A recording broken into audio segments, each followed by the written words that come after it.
রোজাদারকে ইফতার করানোর ফজিলত। কোন রোজাদারকে ইফতার করালে মহান আল্লাহর নিজের পক্ষ থেকে তার প্রতিদান দেন। রোজাদারের আমল থেকে নয়, অন্যকে ইফতার করালে রোজাদারের কোনো নেকি কমানো হবে না।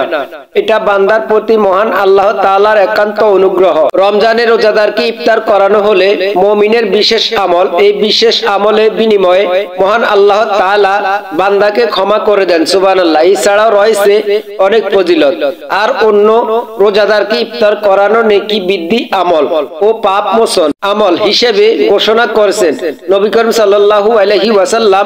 হাদিসে এসেছে, হযরত যায়েদ ইবনে জুহানি রাদিয়াল্লাহু তাআলা আনহু বর্ণনা করেছেন, রাসূলুল্লাহ সাল্লাল্লাহু আলাইহি ওয়াসাল্লাম বলেছেন, যে ব্যক্তি রোজাদারকে ইফতার করালো তারও রোজাদার নয়, তারও রোজাদারের ন্যায় সওয়াব হবে, তবে রোজাদারের সওয়াব বিন্দু মাত্র কমানো হবে না।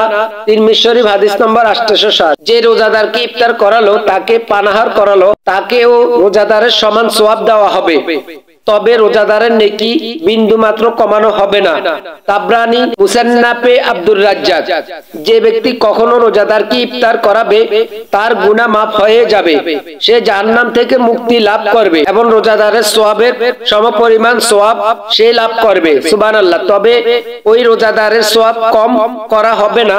সাহাবায়ে কেরাম বলেন, হে আল্লাহর রাসূল সাল্লাল্লাহু আলাইহি ওয়াসাল্লাম, আমাদের অনেকের রোজাদারকে ইফতার করানোর সামর্থ্য নাই। রাসূলুল্লাহ সাল্লাল্লাহু আলাইহি ওয়াসাল্লাম বলেছেন, পানি মিশ্রিত এক পেয়ালা দুধ বা একটি খেজুর অথবা এক ঢোক পানি দ্বারাও যদি কেউ কোন রোজাদারকে ইফতার করায় তাতে সে পরিমাণ সওয়াব পাবে। আর যে ব্যক্তি কোন রোজাদারকে তৃপ্তি সহকারে আহার করাবে, মহান আল্লাহ তাআলা তাকে আমার হাউজে কাউসার থেকে এমন পানি পান করাবে যার ফলে সে জান্নাতে প্রবেশ করা পর্যন্ত তার পিপাসা লাগবে না। মুসনাদে আহমদ। ইফতারের জন্য কেউ কাউকে দাওয়াত করালে করণীয় কি? এ প্রসঙ্গে হযরত আবু হুরায়রা রাদিয়াল্লাহু তাআলা আনহু একটি দাওয়াত গ্রহণের বর্ণনা পাওয়া যায়। হযরত আবু হুরায়রা রাদিয়াল্লাহু তাআলা আনহু থেকে বর্ণিত, তাকে এক নারী ইফতারের জন্য দাওয়াত করালো। তিনি তাতে সাড়া দিলে বললেন, আমি তোমাকে বলছি, হে গৃহবাসী, কোন রোজাদারকে ইফতার করাবে তাদের জন্য অনুরূপ সওয়াব হবে। নারী বলল, আমি চাই আপনি ইফতারের জন্য আমার কাছে কিছুক্ষণ অবস্থান করুন বা এ জাতীয় কিছু বলছে। তিনি বললেন, আমি চাই এই নেকি আমার পরিবার অর্জন করুক। মুসান্নাফে ইবনে আব্দুর রাজ্জাক। বনি আদি গোত্রে লোকরা কেউ কখনো একাকী ইফতার করেনি। যদি তার সঙ্গে ইফতার করার জন্য কাউকে সঙ্গী পেত তাহলে তাকে নিয়ে ইফতার করাতো, আর যদি কাউকে না পেত তাহলে নিজেরা খাবার মসজিদে নিয়ে এসে মানুষের সঙ্গে খেত এবং মানুষকেও খেতে দিত। খাবার খাওয়ানোর মাধ্যমে আরো অনেকগুলো ইবাদত পালিত হয়।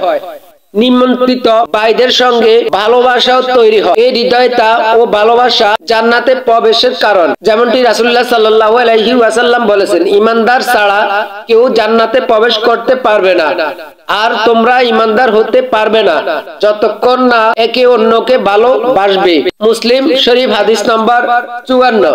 রমজান মাসে সমবেদনার মাস, তাই ব্যয়বহুল বাহির ইফতারের আয়োজন না করে পাড়া প্রতিবেশী, গরিব, মিসকিন, দরিদ্র, অসহায়দের ইফতারের বিষয় যত্নবান, সচেতন হওয়া বাঞ্ছনীয়। পথশিশু, ছিন্নমূল ও প্রতীকদের ইফতারের ব্যবস্থা করাও কর্তব্য। বর্তমান পরিস্থিতিতে ইফতার মাহফিল ও ইফতার পার্টির আয়োজন না করে গরিব অসহায়দের দান খয়রাত করা সমীচীন। রাসূল সাল্লাল্লাহু আলাইহি ওয়াসাল্লাম বলেছেন, যে ব্যক্তি তৃপ্তি সহ পেট পুরো পানাহার করালো তার প্রতিবেশী অভুক্ত অবস্থায় রাত যাপন করলো, সেই মুমিন। মহান আল্লাহর অসীম অনুগ্রহ হলো রোজাদারকে ইফতার করানোর ঘোষণা। এই কল্যাণ আহ্বান তিনি বান্দার জন্য কল্যাণ ভিন্ন ক্ষেত্রে তৈরি করেছেন।